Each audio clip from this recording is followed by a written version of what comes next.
Olá, eu sou o Flávio Málaga, estou aqui hoje com o meu amigo, mentor, professor do INSPER, um dos principais nomes no Brasil em finanças, e nós vamos ter um bate-papo sobre os temas atuais que afetam as decisões financeiras tanto das pessoas como das empresas. Oi, Ricardo, tudo bem? Tudo bem, Flávio. Obrigado pelo convite. É um prazer falar para o teu público. Agradeço os elogios, um pouco exagerados, mas enfim, vamos tocar esse bate-bola que eu acho que vai ser bastante interessante para todo mundo.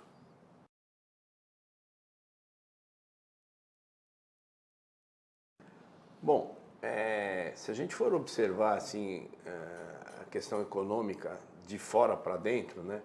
A gente tem ainda uma economia global desestruturada nas cadeias produtivas, fruto do período de pandemia, que aparentemente se encerrou do ponto de vista mais estressado, né, da questão sanitária. Acho que o mundo pelo menos conseguiu enfrentar a Covid, mas desestruturou todas as cadeias produtivas.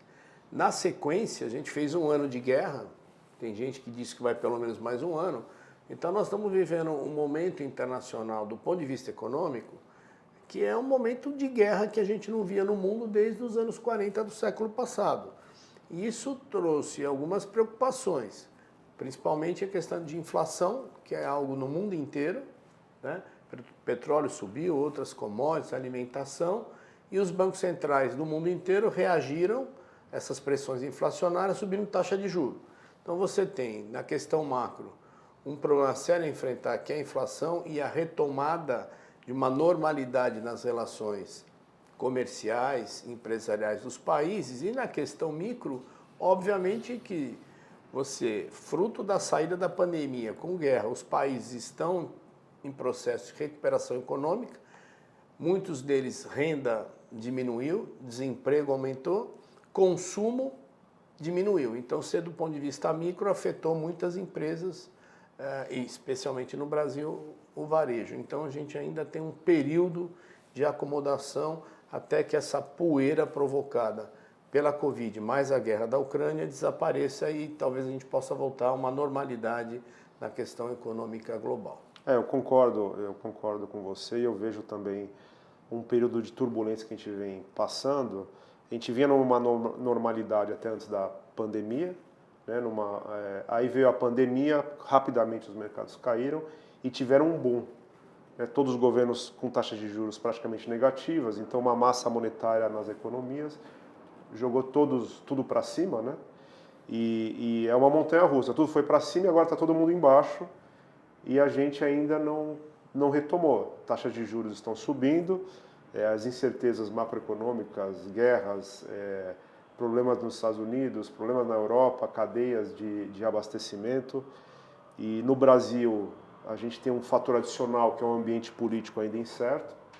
Então quando a gente compõe tudo isso, o investidor ele fica parado, né?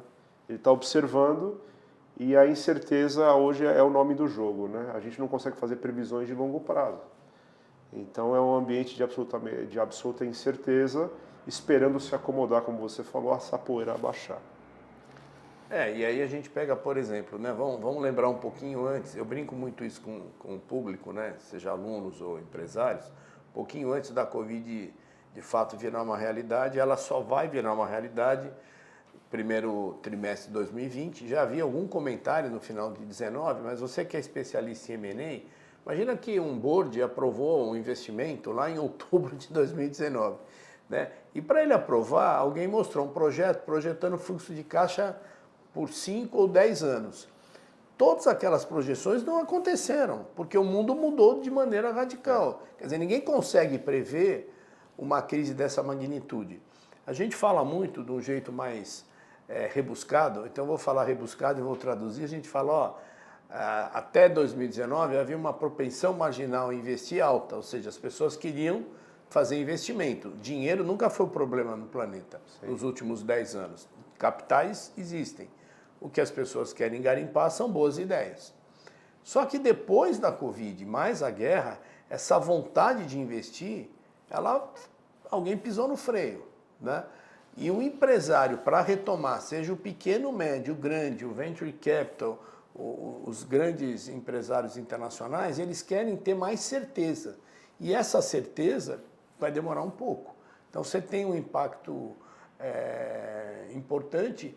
Alguns países podem tentar se diferenciar. O Brasil, como tem, está longe do teatro de guerra, tem a questão, ela é super importante na questão de produção de alimentos, de exportação, a pauta ESG pode voltar com proteção ambiental, mas o Brasil precisa pacificar a questão política, né? Parece que a gente vive ainda um terceiro turno da eleição.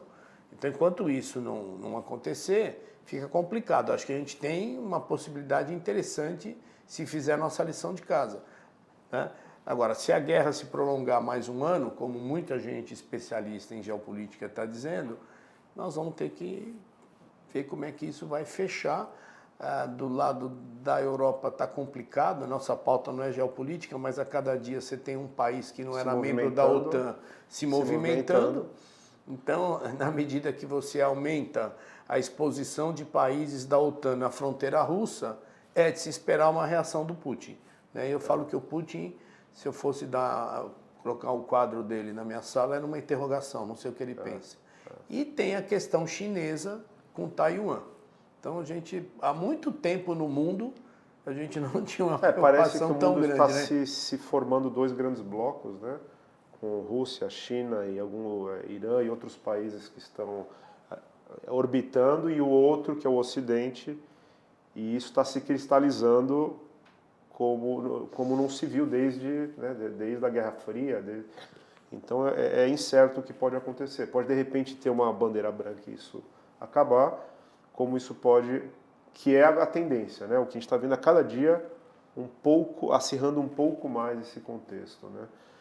Mas é isso, é uma incerteza para todos, né? Para investidores, para tomadores, para o ambiente político. Então, por enquanto, a gente está em compasso de espera, né? Observando.